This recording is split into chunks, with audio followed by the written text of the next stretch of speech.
Stage 4 మోకాళ్ల అరుగుదలకి నొప్పి లేకుండా కీళ్ల మార్పిడి ఆపరేషన్ చేయబడును. Doctor Ramesh Gajula, endoscopic spine ortho surgeon and pain physician, పెనిషియా spine pain ortho and sleep centre, Uppal, Hyderabad.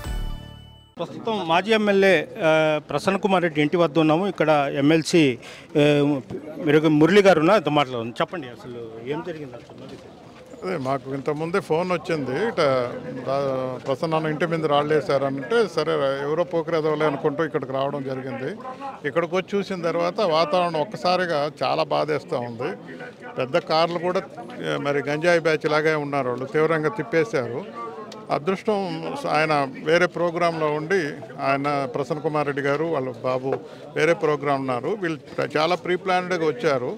భౌతికంగా ఇబ్బంది చేస్తుండేవాళ్ళు. ఈ వాతావరణం చూస్తే అదే స్పష్టంగా అర్థమైపోతుంది. ఒక చిన్న వస్తువును కూడా వదలలేదు, అంతా మొత్తం వెళ్ళారు.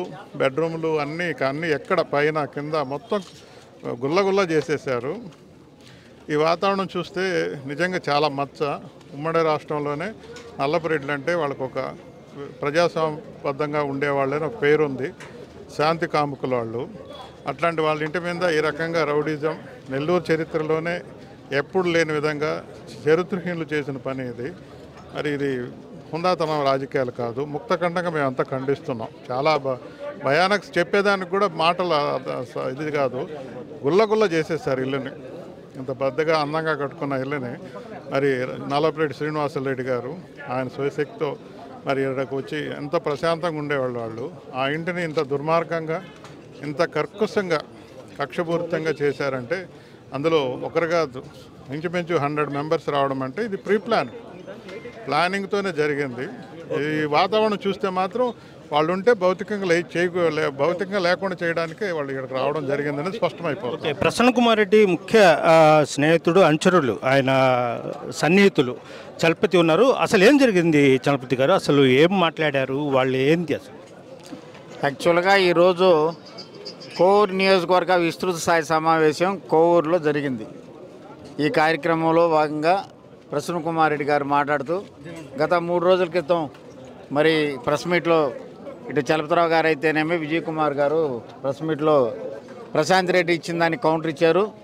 దాంట్లో భాగంగా బుచ్చిరెడ్డిపాలెంలో మాట్లాడుతూ ప్రసన్న కుమార్ రెడ్డి గారు ఆయన పర్సంటేజ్లో పీజీ చేశాడు, ఆయన అవినీతిలో కూడా పీహెచ్డీ చేశాడని చెప్పి ఏదో మాట్లాడిన దాని నేపథ్యంలో మరి జరిగినప్పుడు కార్యక్రమంలో ప్రసన్న కుమార్ రెడ్డి గారు ఖండించారు. నా చరిత్ర ఏందో, మా కుటుంబ చరిత్ర ఏందో, మేమేదో మా కోవూరు నియోజకవర్గంలో మేము నల్లపురెడ్డి కుటుంబం ఎప్పటి నుంచో మా తండ్రి గారి వయసు నుంచి దాదాపు మేము 9 సార్లు ఎమ్మెల్యేగా, మంత్రులుగా చేసినటువంటి కుటుంబం మాది. నిన్నగా మొన్న కొత్తగా వచ్చామమ్మా, నువ్వేం మాట్లాడుతున్నావు, గత చరిత్ర ఏంది, నీ చరిత్రలో నువ్వు ఎక్కడెక్కడ ఉన్నావు, గతంలో నీ పరిస్థితి ఒకసారి గుర్తు తెచ్చుకోని చెప్పింది వాస్తవమే. కానీ అక్కడి నుంచి అక్కడికి వచ్చేటప్పుడు రేపు ఎట్టా మా యొక్క మాజీ ముఖ్యమంత్రి దివంగత నేత వైఎస్ రాజశేఖర రెడ్డి గారి రేపు పుట్టినరోజు కాబట్టి ఆ కార్యక్రమంలో నేను అటు నుంచి రాజపాలెం పోయి ఆ ఏర్పాట్లు రేపు ప్రసన్న కుమార్ రెడ్డి కూడా రాజపాలెంకి వచ్చి కేక్ కట్ చేసినటువంటి పరిస్థితి ఉంది కాబట్టి నేను ఎక్కడ ఏర్పాట్లు ఉన్నా ఇక్కడి నుంచి ఫోన్ చేసి అడవడిగా మేము పరీక్షలకి కొంతమంది గంజాయి బ్యాచ్ని ఒక 100 మందిని పంపించి ఆ యొక్క నేత్రానందం అంటులా మా నేత్రానందం చూడాలి, తద్వారా ప్రసన్న కుమార్ రెడ్డిని ధ్వంసం చేయండి అని చెప్పి కొంతమంది బ్రోకర్లు, కొంతమంది చెంచాగాళ్ళు, కొంతమంది పనికి మాలిన యాదవులు, పేరు చెప్పుకోలేనటువంటి దురదృష్ట పరిస్థితుల్లో ఉన్నటువంటి వ్యక్తులు ముసుగు తీసి ఎవరైనా సరే కొంతమంది చెప్తుంటారు, ఒరే బాబు ఈ బాంబు వేసింది మేమరా, అక్కడ మేము చేసి పేల్చింది మేమరా, మేము ఈ ముఠా వాళ్ళని చెప్తారు. మీకు గుద్దలో దమ్ముంటే మీ ముఠా సంగతి ఎవరో బయట చెప్పండి రా బేటా, చెప్తాం మేమేదో మేము సంగతి చేస్తాం. మా ఇంటికాంచి మీ ఇల్లు ఎంత, మీ ఇంటికాంచి మా ఇల్లు కూడా అంతే దూరం ఉంటుంది, ఏం బాధపడాల్సిన అవసరం లే. అక్కడ కూడా అద్దాలు ఉన్నాయి ఇళ్ళకే, ఏమి ఎవరిని వదిలే పరిస్థితి ఉండదు. కాకపోతే మీకు దమ్ము ధైర్యం మగ పుట్టగా పుట్టి ఉంటే, అమ్మ అబ్బకి పుట్టి ఉంటే మీరు వచ్చి మేము ప్రసన్న కుమార్ రెడ్డిని ధ్వంసం చేసింది మేమే ప్రసన్న కుమార్ రెడ్డిని ధ్వంసం చేయించాము, మమ్మల్ని తిట్టారు కాబట్టి మేము ధ్వంసం చేయించారని చెప్పండి. ఇది విపిఆర్ గారు సతీమణి గారి ద్వారా జరిగిందని రాష్ట్రంగా దేశం మొత్తం కూడా చెప్తారు. మరి ఇటువంటి పరిస్థితుల్లో ఇంట్లో ఎవరు లేని టైంలో మరి పెద్ద ఉన్నటువంటి పరిస్థితుల్లో మరి విచిత్రకరంగా 100 మంది గోండాలని గంజాయి తాగి మందు తాగినటువంటి రౌడీ మోకల్ని ఇళ్ల మీదకి పంపించి ఒకసారి ఇంటి పరిస్థితుల్లో ఇంటి విజువల్స్ తీసుకోండి. ఎటువంటి పరిస్థితుల్లో ఈ నెల్లూరు జిల్లాలో ఇంతవరకు ఎప్పుడు జరిగినటువంటి పరిస్థితి కాదు. మరి ఇటువంటి పరిస్థితుల్లో ఇక్కడ చెప్పుకోవడానికి చాలా గొప్పగా చెప్పుకొని మేము అది ఇది చెప్పుకున్నటువంటి పరిస్థితుల్లో మరి చేసేటువంటి దుస్థితి ఒకసారి చూడాలి. నెల్లూరు జిల్లాలో, నెల్లూరు జిల్లా నడిబొడ్డులో ఉన్నటువంటి ప్రసన్న కుమార్ రెడ్డి అంటే సుజాతమ్మ కాలనీ అంటే ఇది మెయిన్ రోడ్డుకి పక్కన పరిస్థితి. మరి ఇటు ఎస్పీ గారు క్యాంప్ ఆఫీస్ అయితే కలెక్టర్ క్యాంప్ కూతబేట దూరంలో ఉంటాయి. మరి ఇటువంటి పరిస్థితుల్లో ఎవరైనా సరే దీనికి కారకులైన వాళ్ళని ఎవరైనా సరే పోలీసులు వెంటనే వీళ్ళని మీరు కేసు ఇస్తేనే మేము పట్టుకుంటా ఉంటున్నారు. కానీ ఇప్పటికే ఆ విజువల్స్ మాకు ఎక్కువ ఉన్నటువంటి సీసీ ఫుటేజ్ విజువల్స్ అన్నీ కూడా మొత్తం లాక్కొని వెళ్ళిపోవడం జరిగింది. కాబట్టి వాళ్ళు ఎక్కడి నుంచో బయలుదేరారంటే మాకు అందరూ తెలిసిన న్యూస్ అంటే కొండాయిపాలెం గేట్ కాడి నుంచి 20 బైకులు వచ్చినాయి, ఇటు నుంచి వచ్చినాయని చెప్పి అన్నారు. కాబట్టి ఆ చుట్టుపక్కల ఉన్న సీసీ ఫుటేజ్లు వెంటనే కానీ పరిశీలిస్తే వాళ్ళు ఎక్కడ దొరకకుండా పోయే పరిస్థితి ఏం లేదు. ఇప్పుడున్నటువంటి నెట్వర్క్ పరిస్థితుల్లో తప్పకుండా వాళ్ళు ఏమన్నా సరే పట్టించాలి. వాళ్ళు వెనకున్న వాళ్ళు ముందు రావాలి. అసలు ఎవరు దీన్ని కొట్టమని చెప్పినారు, ఎవరు కొట్టించారు అందరూ కూడా బయటకు వస్తారు. మరి ఎవరి ద్వారా జరిగింది అనేది కూడా తెలియనటువంటి వ్యవహారం ఏం లేదు. కరెక్ట్గా 5:30-6 గంటలప్పుడు మీటింగ్ జరిగింది. మీటింగ్లో ప్రసన్న కుమార్ విమర్శించడం జరిగింది. మరి ఒక గంట టైంలో కూడా మళ్ళీ ఇక్కడికి వచ్చేసి రౌడీ మోకని గంజాయి మోకని పంపించి మరి కారులు అయితేనేమో ఇంట్లో ఉండే ఫర్నిచర్ ఒక్క వస్తువు కాకుండా ధ్వంసం చేసిన పరిస్థితి. మరి ఏదేమైనా సరే ఇది పిరికి మందలు చేసేటువంటి పరిస్థితి. ప్రసన్న కుమార్ వచ్చినప్పుడు ఏం మా నాయకురాలని ఈ విధంగా అన్నామంట, నేను అందు చేస్తాను, నేను ఎదిరిస్తాను రాని మాట్లాడాల్సిందే. కానీ లేదేదైనా ఉంటే మీరేమైనా ప్రెస్ మీట్ పెట్టి మరి ఆయన ఏమైనా ఉంటే కానీ మీరు వచ్చేసి కౌంటర్ ఇవ్వాల్సిందే. కానీ అంతకుమించి మీరు ఏం మాట్లాడకుండా మీరు సైగ్గా వచ్చేసి ఏదో ఊకుమ్మడిగా వచ్చేసి మరి లోపల ఎవరు లేని సమయంలో వచ్చేసి మొత్తం ఇల్లంతా ధ్వంసం చేసేపడి మంచి పద్ధతి కాదు, మంచి సాంప్రదాయం కాదు. నెల్లూరు జిల్లాలో ఇప్పటివరకు జరిగినటువంటి పరిస్థితి ఇది. వైఎస్ఆర్ కాంగ్రెస్ పార్టీ తరఫున నెల్లూరు జిల్లాలో ఉన్నటువంటి నాయకులందరూ ఉన్నటువంటి ఇన్ఛార్జ్ అందరూ కూడా కలిసికట్టుగా వచ్చున్నారు. ఇప్పుడు కొద్ది క్షణంలో ఎస్పీ గారిని కూడా కలుస్తాం. ఎన్నటికీ ముమ్మాటికి కూడా ఎవరైతే ఈ యొక్క తప్పిదం చేశారో, ఎవరైతే దీనికి పాల్పడ్డారో, ఏ దుర్మార్గులైనా సరే ఎవరినైనా వదిలే ప్రసక్తి లేదు. వెనక ఎంత ఉన్నా సరే మాకు రోజులు వస్తాయి. రోజులు వచ్చినప్పుడు కూడా మన ఇల్లు కూడా అదే విధంగా కూడా మరి పగలగొట్టడం కూడా చాలా జరగద్ది. ఎందుకంటే ఎవరు ఒప్పుకునే పరిస్థితి ఏదైనా సరే ఏదైనా ఉంటే మీరు రాజకీయంగా ఉందంటే రాజకీయంగా చూసుకోవాలి. కానీ డబ్బు అహంకారంతో డబ్బు మాకుందని చెప్పేసి మీరు డబ్బు వెదజల్లి ఏమైనా చేయగలం, మరి హత్యా ప్రయత్నం చేస్తాం, అంతమైతే అంతమొందిస్తామనే దానికి కూడా మీరు వెనకాడే పరిస్థితులు లేరంటే ఇప్పుడు అర్థమైపోతుంది. నెల్లూరు జిల్లాలో ఉన్నటువంటి ప్రతి ప్రజానీకం తెలుసుకుంటుంది గతంలో వాళ్ళ చరిత్ర ఏంది, ఇప్పుడు వాళ్ళ చరిత్ర ఏంది. మరి డబ్బు ఉందని చెప్పేసి విరవిక్కుంటా వేరే వాళ్ళ ఇళ్ల మీద కూడా ఒక రాజకీయ కుటుంబం, ఒక నెల్లూరు జిల్లాలో శాసించే రాజకీయ కుటుంబం నుంచి వచ్చిన ఆ రాజకీయ కుటుంబం ఇల్లు కూడా ఈరోజు ధ్వంసం చేయడానికి మరి ఈరోజు పూనుకున్నారంటే మరి వాళ్ళ రాజకీయం వాళ్ళ యొక్క చిత్తశుద్ధిగా వదిలేస్తున్నాం. వాళ్ళు చేసినటువంటి ఈ కార్యక్రమానికి రాబో రోజుల్లో ముందు తగిన మూల్యం తప్పకుండా చెల్లించుకుంటాం. అలాగే ఎమ్మెల్సీ చంద్రశేఖర్ రెడ్డి కూడా ఉన్నారు, ఆయనతో కూడా మాట్లాడుతాం. మరి కొద్దిసేపట్లో ఎస్పీని కలిసే అవకాశాలు ఉన్నాయి. అదేవిధంగా మాజీ ఎమ్మెల్యే సంజయ్ గారు ఇద్దరు ఉన్నారు. చెప్పండి, ఈ ఘటన ఎలా చూస్తారు? తప్పకుండా ఇప్పుడు మీరందరూ చూస్తుంటారు. మేమైతే నెల్లూరు జిల్లాలో ఇట్లాంటి రాజకీయాలు కానీ ఇట్లాంటి సంస్కృతి కానీ ఎప్పుడు చూడలే. ఇటీవల కాకాని గోవర్ధన్ రెడ్డి గారిని అక్రమ కేసు పెట్టి అరెస్ట్ చేసినప్పుడే అనుకున్నాం ఈ సంస్కృతి ఎప్పుడూ లేదు నెల్లూరు జిల్లాలో. ఒక మాజీ మంత్రిగా పనిచేసినటువంటి వ్యక్తిని, ఎమ్మెల్యేలుగా పనిచేసినటువంటి వ్యక్తిని అరెస్ట్ చేయడం అనేది ఎప్పుడు కూడా చూడలే. మరి దానికి మించి నేమేదో ప్రసన్న కుమార్ రెడ్డి గారి ఇంటి మీద దాడి చేస్తున్నారంటే బయట నుంచి ఒక 2 రాళ్ళు వేస్తున్నారేమోనని దానికి హడావిడి పడి వచ్చినాం. కానీ ఇక్కడ చూస్తే బీభత్సంగా లోపల విధ్వంసం చేస్తున్నారు. అంటే బెడ్రూమ్స్లోకి వెళ్ళి ఆ పెద్ద ఆమె 90 సంవత్సరాల వయసు, అంటే నల్లబరెడ్డి శ్రీనివాసరెడ్డి గారి సతీమణి ఆమె ఉంటే ఆమెను కూడా ఆమె దాంకునే పరిస్థితి లోపల.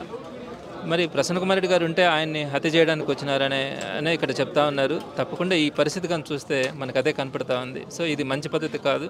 రాయలసీమలో కూడా ఇట్లాంటి జరగల. ఇది బీహార్లో. చంద్రశేఖర్ అంటే ఇక్కడ సన్నివేశం చూస్తే ఒకవేళ ప్రసన్న కుమార్ రెడ్డి ఉంటే చంపే ప్రయత్నాలు ఖచ్చితంగా జరిగి ఉండేవచ్చా అనుకోవచ్చా? 100%. ఈ కారుని వాళ్ళు ఎత్తి లిఫ్ట్ చేసి అవతల కారునే వేసినారంటే సుమారుగా నాకు తెలిసి అది 3 టన్నుల బరువు ఉంటుంది. అటువంటి కార్నే వాళ్ళు లిఫ్ట్ చేసినారంటే ఒక మనిషి ఉన్నప్పుడు వాళ్ళు ఏ విధంగా ప్రవర్తించుండేవాళ్ళు, ఆ మనిషిని హత్య చేయడానికే వచ్చినారన్నది ఇక్కడ చెప్తున్నటువంటి అంశం. తప్పకుండా కూడా లోపల ఉన్నటువంటి పరిస్థితిని చూస్తే అదే కనపడతా ఉంది. సో ఇంకా నెక్స్ట్ స్టెప్లో ఈ పెద్ద లీడర్స్ని కూడా చంపడానికి వీళ్ళు ప్రయత్నిస్తారు. ఈరోజు కనుక సమాజం వాళ్ళని కనుక తప్పుపట్టి వాళ్ళని కనుక ఎవరైతే దోషులు ఉన్నారో ఆ దోషులు ఎవరైతే దాని వెనక ఉన్నారో వాళ్ళందరినీ కనుక అరెస్ట్ చేయకపోతే రేపు పొద్దున సామాన్య కార్యకర్తల పరిస్థితి దేవుడికి ఇరుక. అలాంటి లీడర్స్ను కూడా చంపించేస్తారు, చంపుతారు కూడా. సో దీన్ని చేసిన వాళ్ళు దాన్ని చేయడానికి పెద్ద లెక్కే ఉంటుంది. సో ఆ సంస్కృతిని మనం నెల్లూరులో ఈ తెలుగుదేశం పార్టీ కూటమి ప్రభుత్వం హయాంలో చూడబోతున్నాం. సాక్షాత్ ఈరోజు లోకేష్ ఏడు ఉన్నప్పుడే ఆయన సమక్షంలోనే జరిగింది. సో ఒక ముఖ్యమంత్రి కాకుండానే ముఖ్యమంత్రి పవర్స్ ఉన్నటువంటి లోకేష్ గారు ఉన్నప్పుడే నెల్లూరులో ఈ పరిస్థితి కనపడిందంటే వాళ్ళు ఎంత విచ్చలవిడితనం, ఎస్పీ గారి ఆఫీస్కి కోతవేట దూరంలోనే ఉన్నాం. మారుమూల ప్రాంతాల్లో గ్రామాల్లో జరుగున్నా కూడా అర్థం చేసుకోదగిందే. మరి ఇట్లాంటి పరిస్థితులు జరగడం అన్నది అత్యంత దారుణమైనటువంటి విషయం. ఎవరు కూడా అందరూ కూడా దీన్ని ఖండించాల్సిన అవసరమైతే ఉంది. ఎస్పీ గారిని కలుస్తారా ఇప్పుడు ఏమైనా? ఎస్పీ గారిని అడిగితే ఆయన గంధం దగ్గర ఉన్నాను, అది 11:30 నుంచి స్టార్ట్ అవుతుంది, 1:30 దాకా ఉండే అవకాశం ఉంటుంది. సో డిఎస్పీలు ఇద్దరిని పంపించినాను, పోలీస్ అంతరంగా పంపిస్తున్నాను. తప్పకుండా నేను కఠినమైన శిక్షలు పడేటట్టుగా నేను కేసులు నమోదు చేయిస్తానని చెప్పినారు. కానీ మాకైతే నమ్మకం లే. ప్రస్తుతం జరుగుతున్నటువంటి రెడ్ బుక్ రాజ్యాంగం గమనిస్తే తప్పకుండా దీన్ని స్టేట్ లెవెల్లో ఈ ఇష్యూని తీసుకెళ్లడం కూడా జరుగుతుంది. జగన్మోహన్ రెడ్డి గారు కూడా ఇంత కాల్ చేయడం కూడా జరిగింది. ఆయనకు వాస్తవాలన్నీ కూడా తెలుసుకున్నారు, భరోసా ఇచ్చినారు, పార్టీ అండగా ఉంటుందని తెలియజేస్తున్నారు. స్టేట్ వైడ్గా ప్రసన్న కుమార్ రెడ్డి గారికి పార్టీ అండగా ఉంటుందని కూడా తెలియజేస్తున్నాం. రేపు ఎస్పీ గారిని తప్పకుండా కలవడం కూడా జరుగుతుంది. నెల్లూరులో దీని మీద పెద్ద ఎత్తున ఈ కఠినమైన శిక్షలు పడేంత వరకు కూడా ఈ ఉద్యమాన్ని ముందుకు తీసుకెళ్లేదానికి కూడా వైఎస్ఆర్సీపీ ముందుంటుందని తెలియజేస్తాను. సంజయ్ గారు మీరు చెప్పండి, అంటే ఇప్పుడు బారాషాహి దర్గా రొట్టెల పండుగ జరుగుతుంది, వందలాది మంది పోలీస్ భద్రత ఆ సెంటర్లో కావచ్చు, ఈ సెంటర్లో ఇంతమంది ఉన్నప్పుడు వచ్చి భయంకరంగా ధ్వంసం చేసిపోయారు. ఎలా చూస్తారు ఈ ఘటన? ఇది ఖచ్చితంగా ప్లాన్డ్గా వచ్చారు. ఇది పోలీసు వారు కూడా అలసత్వం వహించారు కాబట్టి ఇక్కడికి అంత గుంపుగా సుమారు 100 మంది పైన వచ్చినట్టున్నది. మరి కొండాపాలెం గేట్ దగ్గర ఈ ట్రాఫిక్ని క్రమబద్ధీకరించే క్రమంలో పోలీసు వారు ఉన్నారు. ఇంతమంది వచ్చినప్పుడు పోలీసు వారు వచ్చినప్పుడు ఇక్కడే ఉన్నారు. కొండాపాలెం గేట్ సెంటర్ నుంచి వచ్చారు వాళ్ళు. అంతమంది 100 మంది బైకుల్లో వస్తుంటే పోలీసు ఎందుకు అప్రమత్తం కాలేదు? అంటే పోలీసు కూడా తెలుసా? పోలీసు కూడా తెలిసి మీనమాసాలు లెక్కబెట్టి గమ్మున్నారా? ఎందుకంటే వచ్చిన ప్రాంతం అలాంటిది. ఈరోజు రొట్టెల పండుగ జరుగుతూ ఉంది, అన్ని దగ్గరలో పోలీసు ఉన్నారు, ఈ సెంటర్లో పోలీసు ఉన్నారు. ఇంతమంది మూకుమ్మడిగా 100 మంది బైకుల్లో వస్తూ ఉంటే కత్తులు కటార్లు మరి రాడ్లు ఎత్తుకు వస్తుంటే ఎందుకు నిర్వహించలేకపోయారు? ఇది ఎస్పీ గారు కూడా చర్య తీసుకోవాల్సిన అవసరం ఉంది. ఈ జిల్లాలో నల్లపురెడ్లన్నా, నేదురుమల్లి కుటుంబం అన్నా, ఆనం కుటుంబం, 3 కుటుంబాలు పెద్ద కుటుంబాలు. వాళ్ళు ఎంతో రాజకీయాలు చేశారు. నేదురుమల్లి కుటుంబం ముఖ్యమంత్రి స్థాయికి పోయారు, ముఖ్యమంత్రిగా చేశారు. నల్లపురెడ్డి శ్రీనివాసరెడ్డి గారు ముఖ్యమంత్రి దాకా పోయిన వ్యక్తి. మరి అన్ని చేసి కూడా ఈ జిల్లాలో ఒక గౌరవప్రదమైనటువంటి రాజకీయాలు నడిపారు. వాళ్ళు కూడా వాళ్ళున్నప్పుడు కూడా విమర్శలు చేసుకున్నారు, ప్రతి విమర్శలు చేసుకున్నారు. అంతేగాని భౌతిక దాడులకి ఎవరు కూడా ఒడిగట్టలేదు. ఈరోజు ప్రసన్న కుమార్ రెడ్డి గారి ఇంట్లోకి పోయి చూస్తే నిజంగా ప్రసన్న కుమార్ రెడ్డి గారికి అదృష్టం బాగుండి ఇంట్లో లేరు, కానీ లేకుంటే హతమార్చేవాళ్ళు. వాళ్ళు వచ్చిన విధానం చూస్తుంటే ఇంట్లో సృష్టించిన బీభత్సం చూస్తే అణువను కసి కొంది కొట్టినారు. అల్లరి మొక్కలు మరి రాబరీ చేసేవాళ్ళు ఎవరైతే వచ్చారో అంతకన్నా దారుణం కొట్టినారు. మరి వీళ్ళని కఠినమైన చర్యలు తీసుకోవాల్సింది. ఎందుకంటే నల్లపరెడ్డి కుటుంబం అంటే ఈ జిల్లాలో ఒక గౌరవప్రదమైనటువంటి కుటుంబం. ఆ కుటుంబం ఎంతోమంది పేదవాళ్ళని చేరదీసి వారికి అందరికీ భవిష్యత్తు ఇచ్చినటువంటి కుటుంబం అది. అలాంటి కుటుంబాన్ని చూశారు కదా ఏ విధంగా ఉందో. అలాంటి కుటుంబంలో ఈ విధంగా జరిగినాయంటే దీన్ని సభ్య సమాజం తలదించుకోవాల్సి వచ్చింది. దీనికి కారకులు ఎవరున్నారో ఖచ్చితంగా వాళ్ళ మీద చర్యలు తీసుకోవాల్సిన అవసరం ఉంది. మరి అందరికీ తెలుసు, సీసీ ఫుటేజ్ ఉంది, పక్కన ఎదురుగా సీసీ కెమెరాలు ఉన్నాయి. మరి పోలీసు వారు ఎందుకు మీనమేసాలు లెక్క పెడతారో ఆలోచన చేసింది. లోకేష్ బాబు ఈ జిల్లాలో ఉండగానే, ఈ నెల్లూరు పట్టణంలో ఉండగానే ఈ కార్యక్రమం జరిగింది. ఈ కార్యక్రమానికి లోకేష్ బాబు కూడా నైతిక బాధ్యత వహించాల్సిన అవసరం ఉంది. ఖచ్చితంగా వైఎస్ఆర్ కాంగ్రెస్ పార్టీ మరి ప్రసన్న కుమార్ రెడ్డి గారికి అండగా ఉంటుంది. మరి చూస్తున్నారు ఆ ఇంట్లో చూస్తే ఎంత దారుణంగా ఉందో. పెద్ద ఆవిడ మరి శ్రీనివాసరెడ్డి గారి సతీమణి ఆమె ఉంటే ఆమె కూడా భయపడి 80 సంవత్సరాల పైన ఆమె భయపడి ఒక మూలకి నక్కుంటే కూడా మరి ఎవరో వచ్చి బెదిరించిపోయారని చెప్తా ఉంది. ఆమె కళ్ళనీళ్ళు పెట్టుకుంటున్నామే. నిజంగా ఆమె భయాందోళన చూస్తే చాలా గుండె తరుక్కుపోతా ఉంది ఆ ఇల్లు చూస్తే. మరి ఇంత దారుణమైన పరిస్థితులు ఈ జిల్లాలో జరగలేదు. రాజకీయాలు చేయండి, రాజకీయాలు చేయడం తప్పు కాదు. రాజకీయ విమర్శలు చేసుకోండి, ప్రతి విమర్శలు చేసుకోండి. మీకు నచ్చకపోతే కోర్టులు ఉన్నాయి, పోలీస్ స్టేషన్లు ఉన్నాయి, న్యాయస్థానాలు దగ్గర పోండి. మీరు డిఫర్మేషన్ సూట్లు వేసుకుంటారా లేదా కేసులు పెడతారా? ఇటు మీకు రెడ్ బుక్ రాజ్యాంగం ఉంది, రెడ్ బుక్ రాజ్యాంగం పెట్టి వాళ్ళని మరి లోపల పెట్టచ్చు. ఇప్పుడు ఆల్రెడీ గోవర్ధన్ రెడ్డి గారిని ఉట్టి పుణ్యానికి లోపల పెట్టున్నారు, నెలకు పైన అయింది. మరి ప్రసన్న కుమార్ రెడ్డి గారి మీద కూడా ఏదైనా కేసులు వేసి లోపల పెట్టొచ్చేమో, కానీ మనిషినే భౌతికంగా హతమార్చాలనుకున్న విషయాన్ని ఆ ఆలోచన ఇది మంచిది కాదు, ఈ జిల్లాకు కూడా మంచిది కానీ తెలియజేస్తూ దీన్ని పూర్తిగా ఖండిస్తూ ఉన్నాం. ప్రసన్న కుమార్ రెడ్డి గారికి అండగా ఉంటాం.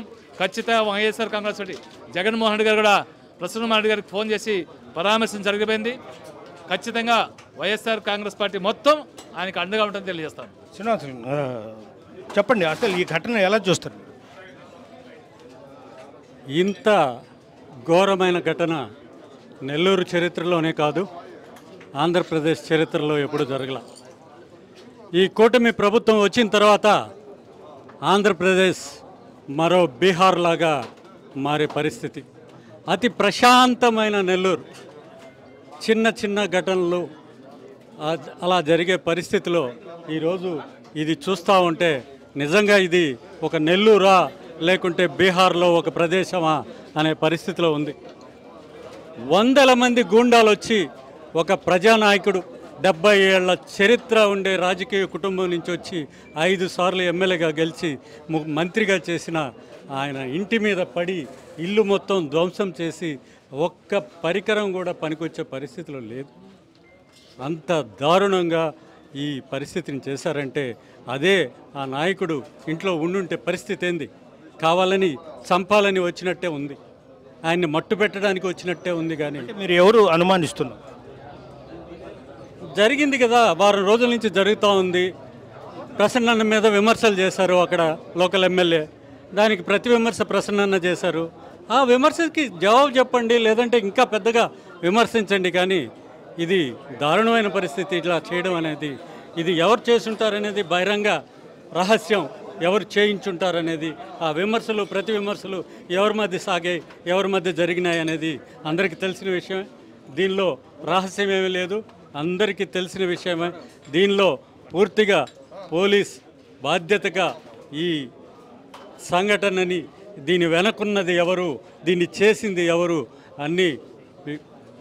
అన్నీ వెలికి తీసి వాళ్ళ మీద తగు చర్యలు తీసుకోవాలని కోరుకుంటున్నాం. ఇది పరిస్థితి. అయితే ఇప్పటికే పెద్ద ఎత్తున ఇక్కడికి వైఎస్ఆర్సీపీ శ్రేణులు మొత్తం చేరిపోవడం జరిగింది. అయితే నారా లోకేష్ వచ్చిన రోజే ప్రసన్న కుమార్ రెడ్డి ఇంటి మీద దాడి చేయడము ఇది ఒక పథకం ప్రకారం జరిగిందని వీళ్ళంతా అయితే చెప్తున్నారు. అదేవిధంగా రొట్టెల పండుగకు వందలాది పోలీస్ భద్రత కూడా ఇక్కడ ఏర్పాటు చేసి ఉన్నారు. అటు పొదలకూరు రోడ్డు, ఇటు మినీ బైపాస్ రోడ్డు, ఆ ప్రాంతాల్లో పోలీసు భద్రత ఏర్పాటు చేస్తున్నారు.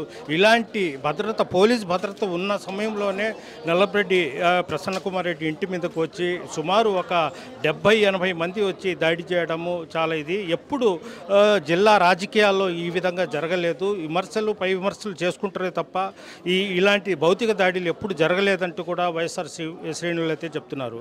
వీడియో తెలియని ప్రదీప్తో గయాజ్, ఆర్టీవీ, ప్రసన్న కుమార్ రెడ్డి ఇంటి వద్ద నుంచి. ఇండియా పాకిస్తాన్ తాజా అప్డేట్స్ కోసం డౌన్లోడ్ చేసుకోండి RTV లైవ్ యాప్.